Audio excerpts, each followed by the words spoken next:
Dalam sekejap, angin tenang berubah menjadi badai mematikan, menghancurkan segala harapan pelayaran mereka. Dua jiwa muda, tersesat di lautan tak berujung, kini terdampar di tempat yang bukan hanya asing, tetapi juga penuh rahasia dan bahaya. Mampukah mereka bertahan hidup, atau akan menyerah pada kegelapan pulau itu?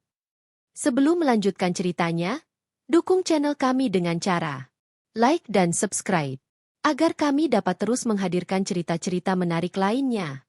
Inilah kisah selengkapnya. Langit pagi di dermaga Surabaya dihiasi oleh semburat jingga. Kapal besar bernama Nusantara Explorer berlabuh megah, menarik perhatian siapa saja yang lewat.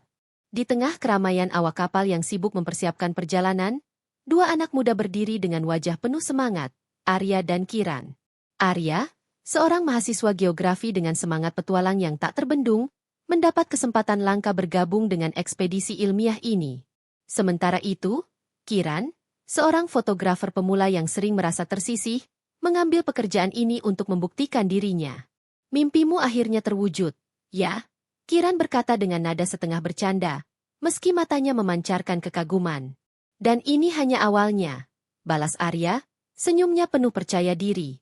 Kapal ini berangkat dengan tujuan memetakan gugusan pulau yang baru ditemukan di Samudra Pasifik, sebuah tempat yang belum terjamah peradaban modern.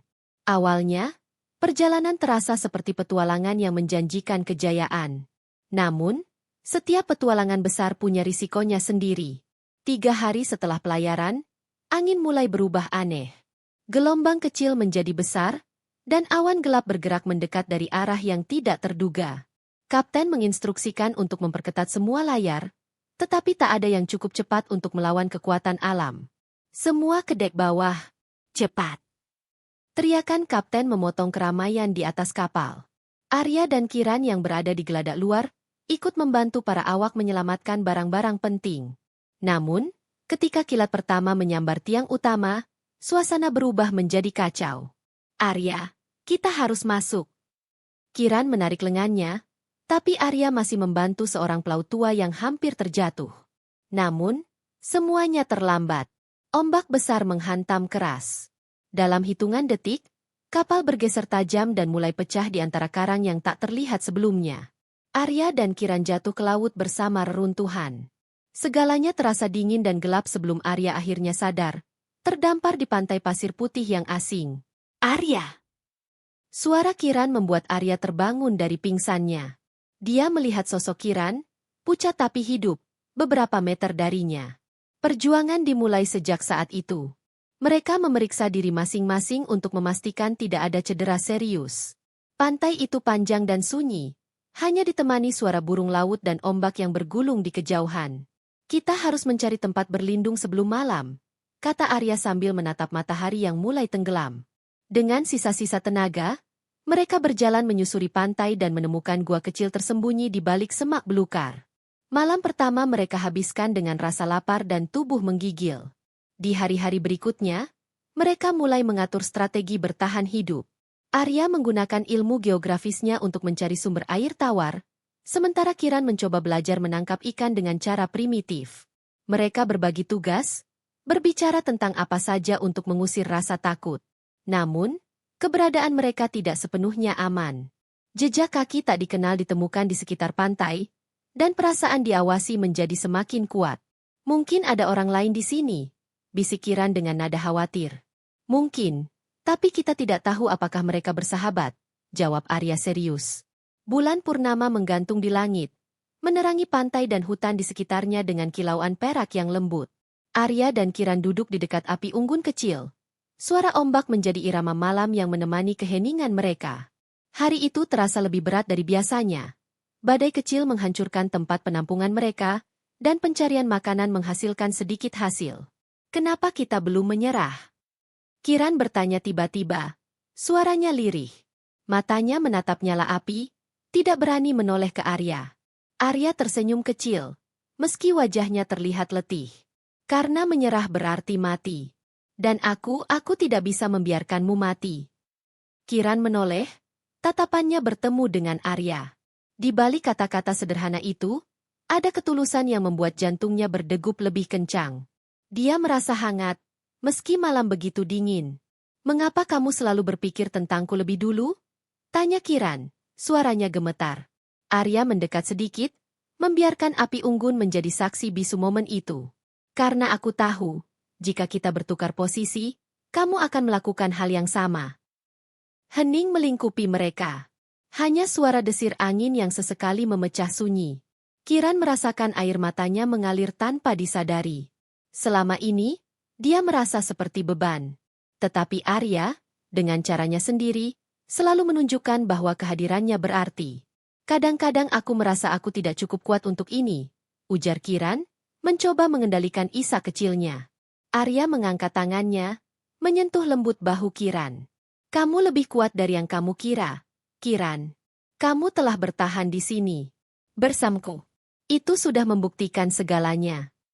Ketika air mata Kiran akhirnya berhenti, dia merasa sesuatu berubah dalam dirinya.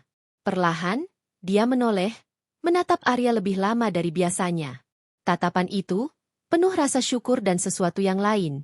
Sesuatu yang tak pernah dia pikirkan sebelumnya. Malam itu, ketika Arya mendekat dan memeluknya dengan erat, dunia yang terasa keras dan kejam tiba-tiba menjadi lebih hangat. Keduanya membiarkan hati mereka berbicara tanpa kata-kata, di bawah langit malam yang hanya menjadi milik mereka. Sejak saat itu, hubungan mereka berubah.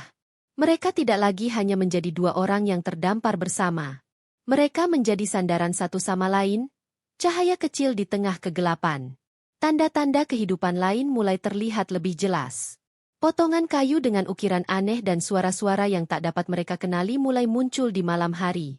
Suatu pagi, Kiran melihat sosok manusia di balik pepohonan. Tetapi ketika dikejar, sosok itu menghilang seperti bayangan. Kita harus tetap diam dan menghindari mereka, ujar Arya tegas. Jika mereka melihat kita sebagai ancaman, ini bisa berakhir buruk. Namun, ketakutan itu tidak menghentikan mereka untuk terus mencoba membuat rakit.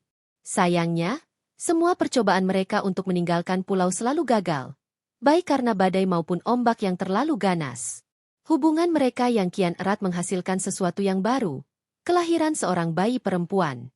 Proses persalinan menjadi ujian terberat yang pernah mereka alami di pulau itu.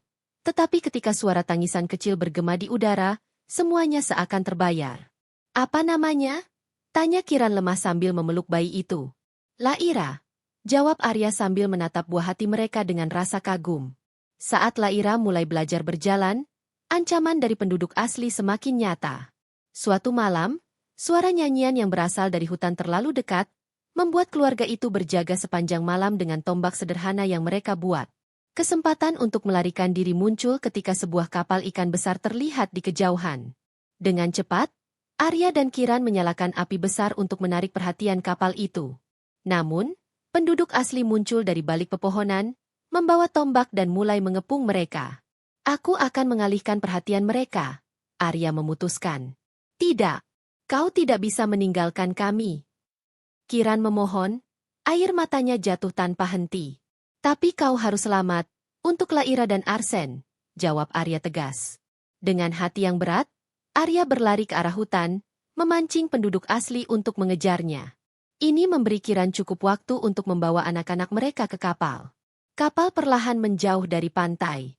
Kiran berdiri di geladak, memeluk erat Laira dan Arsen. Air matanya mengalir saat dia melihat ke arah pulau, berharap Arya selamat dari bahaya. Arya, kita akan kembali mencarimu. Aku janji, bisiknya. Pulau itu, dengan segala ketakutannya, kini menjadi bagian dari sejarah keluarga mereka. Tetapi cinta dan pengorbanan Arya akan selalu dikenang.